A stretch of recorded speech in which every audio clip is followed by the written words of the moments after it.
I am doing part C. So it says, the first thing says to derive and explain a reversible heat work associated with the Carnot cycle. So the first thing I want to do is, let's make a pressure versus temperature, pressure versus volume graph. Okay, so if it's a reversible, we are going to start, very good. We are going to have a temperature at a hotter temperature, and then we're going to have a temperature at a cooler temperature. And then, so the first thing we're going to start at is we're going to start at a small volume at a hot temperature. And this is going to be our A. And so we're going to continue down, and we're just going to increase our volume, but stick to the same temperature. This is going to be B. And then we're going to decrease our temperature, and we're going to get C, and we're going to increase our volume. And then we're going to go up, back up to D. So we're going to decrease our volume, but stick to the same temperature. And then finally, we're going to go back up to A. And that we are going to stick to the same volume, but increase our temperature. So this is going here, this is going here, this is going here, and this is going here. Okay, so the first thing that we want to do is we're going to go from A to B. A to B, we are not changing the temperature, we're staying at the same temperature, but we're increasing the volume. So that means what we're going to do a isothermic expansion. So this is going to be iso, and this is going to be expand. So this is going to be isothermic expansion. So we know that, so we have this right here, and this is going to be our A, and we're going to add heat to this. And so this is going to expand, but we're going to stay at the same temperature. So when we expand, we release heat. So we are going to use our equation. So we're going to use the differential amount of internal energy is going to equal differential amount of heat transfer plus the pressure of a reversible, because this is all going to be reversible, and then it's going to be PV, differential amount of volume.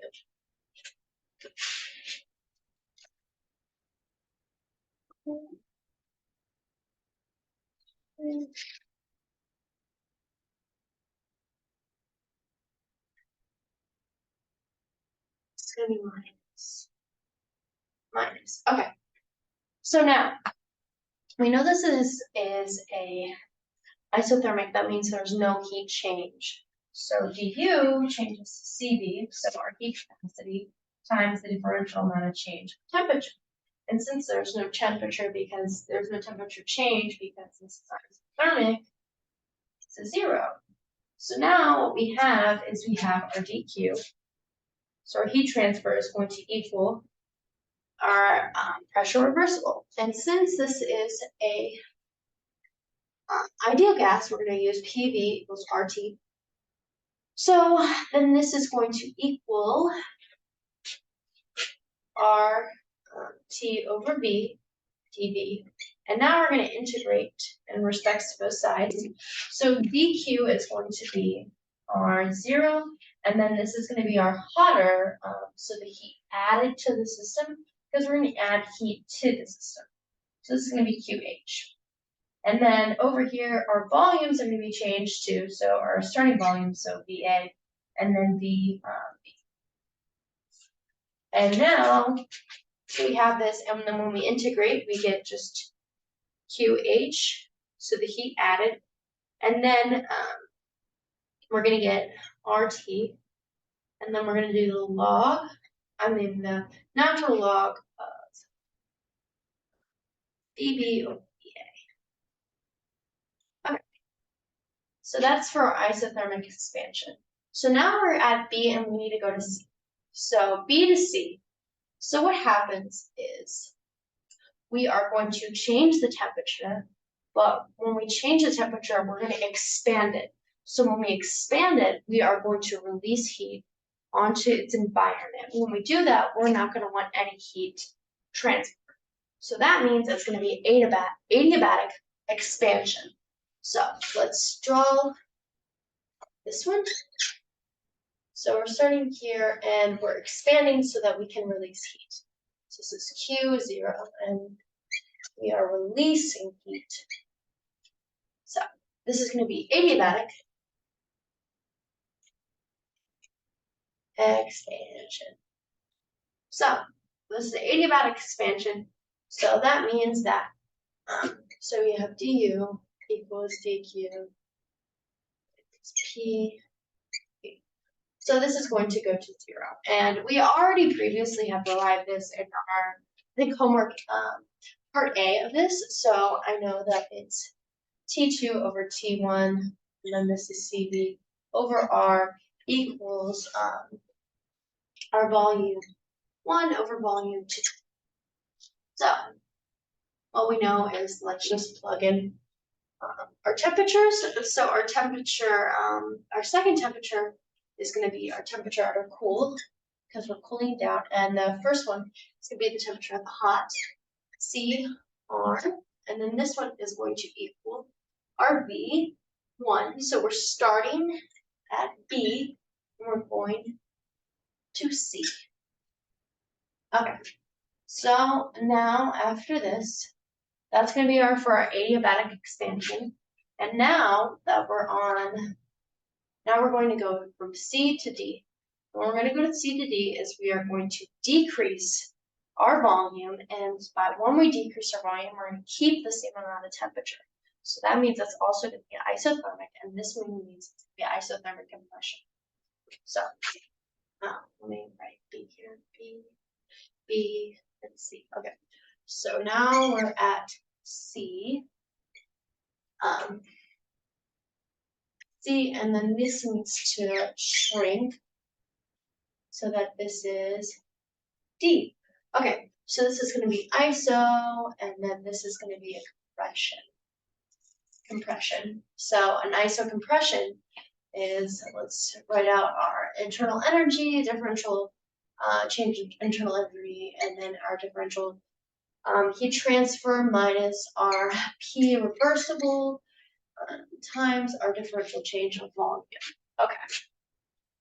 So now what we know again is this is going to be CV over differential change of temperature, and that's okay. And so now what we know is we are going to do the same thing that we did over here. So we do dq, and then this is going to equal RT over V TV, and we're going to do this in respect.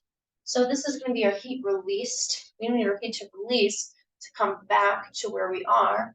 So that means what we're going to release it is our Hw3C. This is the heat that we're releasing into the environment. And so then our Q, we're starting off with the volume at Hw3C, and then we're ending at the volume at D. Okay, so then when we integrate this, it's going to be Hw3C equals RT over natural log of VD over VC.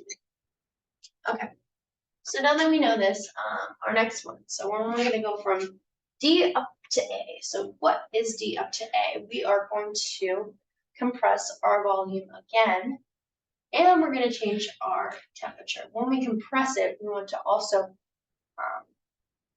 we want to keep our heat in because we want to increase the temperature.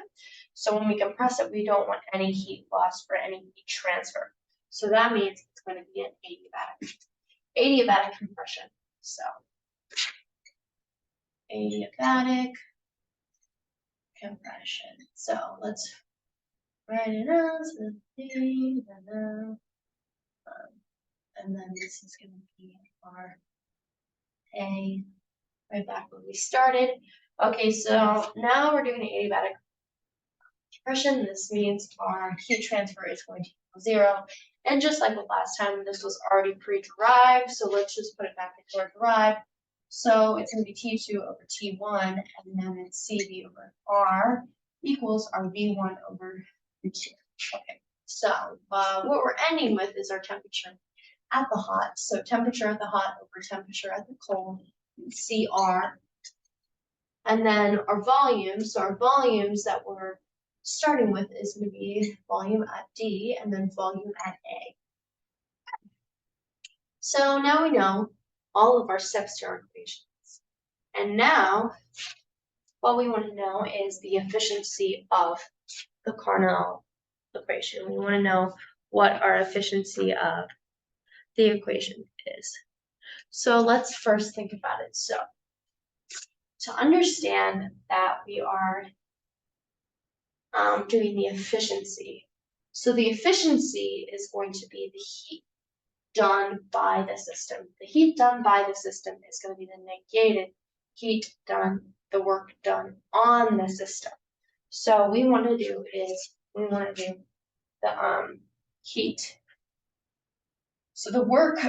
heat. So the heat added to the system, added to system, it's going to be the negated work done on the system. Because this will give us the work done by the system, which is going to tell us our efficiency. So now we just go boop, and we know that our heat that we add is Q. Our Q that we're adding, so the heat that we're adding plus the heat that we're losing, is going to equal our work done by the system. And then we want to know our efficiency. So our efficiency is going to equal that when we divide it by the amount of heat we are adding. Okay, so now we know that this is our Hw3C and this is our Hw3. Our natural log is where we're going to have a problem. We have two different variables. But we can see that if we look at our adiabatic equations that we have these variables that if we just flip this one and we will flip that one, that we can start solving it. So I'm going to move this over here and I am going to flip it so that it's CV or CR. And so when you flip the inside, you have to flip the outside of the V's, so it's going to be VC over VB. So after we do that, we know that these two are going to equal each other, so it's going to be VD over VA. And when we do that, we can move, can be VA, VC equals VB over VB, right? And now we're just going to keep it as, we're going to bring over VA, and then we're going to keep over VC. So it's going to be VB, VA is going to equal our VC over VD. Okay, now we can look to see that this is pretty good, but this is going to be the reversible of this. So when that is reversible, that means if we just reverse it to fit it, we just have to negate it. So that this is going to just equal our QC. Our QC is just going to equal negative RT over ln of VB over VA. Okay, so now and when we plug this in, this is going to give us our cancellations of our RT, our ln. Oh no, not RT, because this should be heat at hot and the temperature at cold. So it's not going to cancel out our temperatures, it is going to cancel out our R's, and it's going to cancel out our natural logs. So when we plug this into it, it should just leave us with the temperature at the hot minus temperature at the cold divided by the temperature at the hot. And this is our efficiency. So when we move it over, we can see that 1 minus temperature of the cold over the temperature of the hot. So the temperature released over the temperature it was cooled to the temperature that it was heated up to is going to be efficiency. So this is important because it shows that there's nothing that's going to be completely efficient. It is showing that it doesn't matter, like the temperature that it's cooled to divided by the temperature that the heat is added to. So no machine can ever be efficient. No system can ever be efficiently enough to 100%. but it can be close, just because of VC over VH. So yeah, so that pretty much just tells us the efficiency of the system and then how to find that efficiency. So the next thing is that we are going to derive enthalpy. Enthalpy.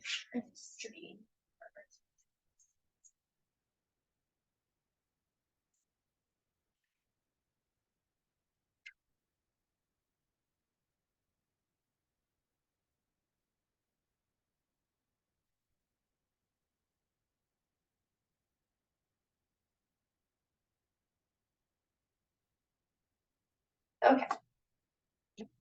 So when we have this equation or the system, when we have this system, we know that we are going from A to B to C to D.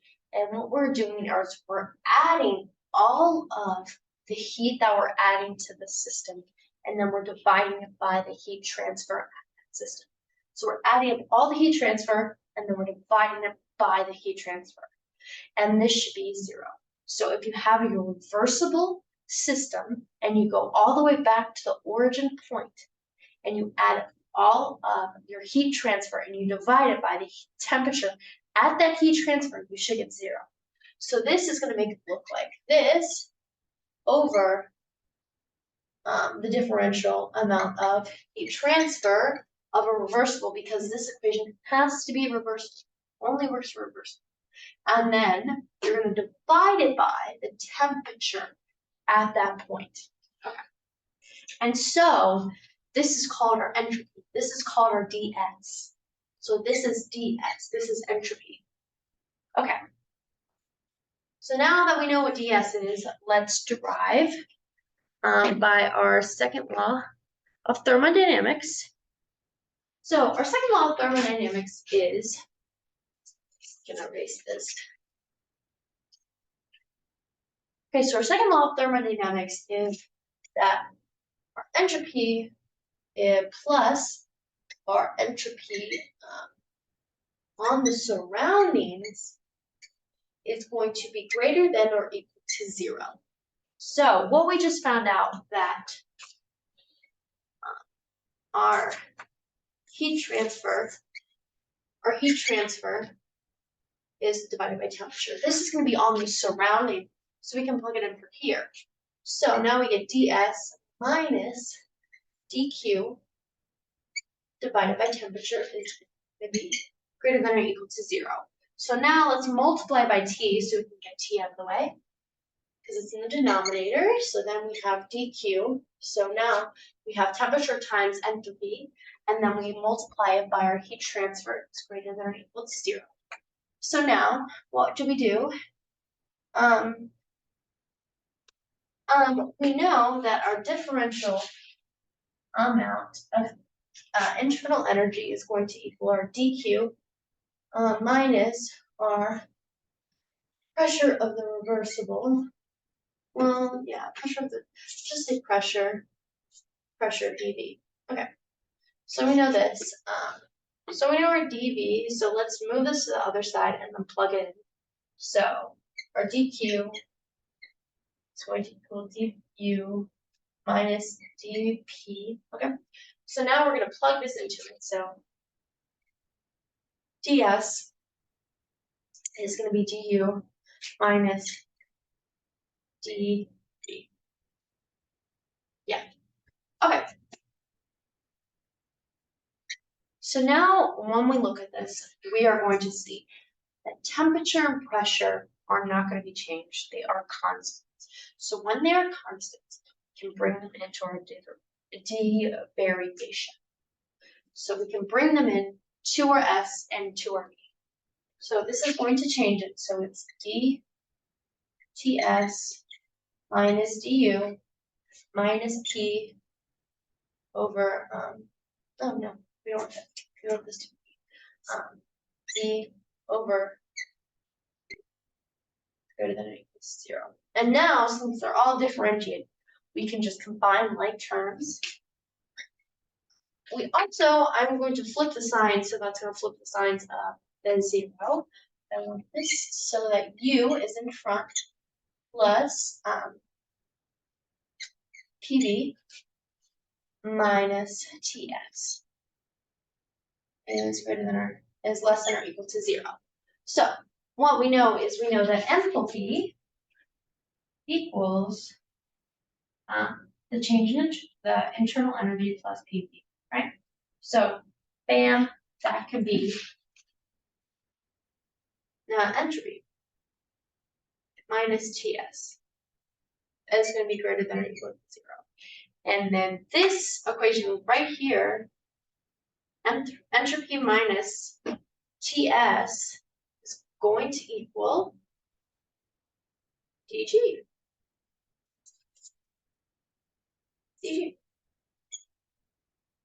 Okay, so then that's our answer, and we derived it. Okay.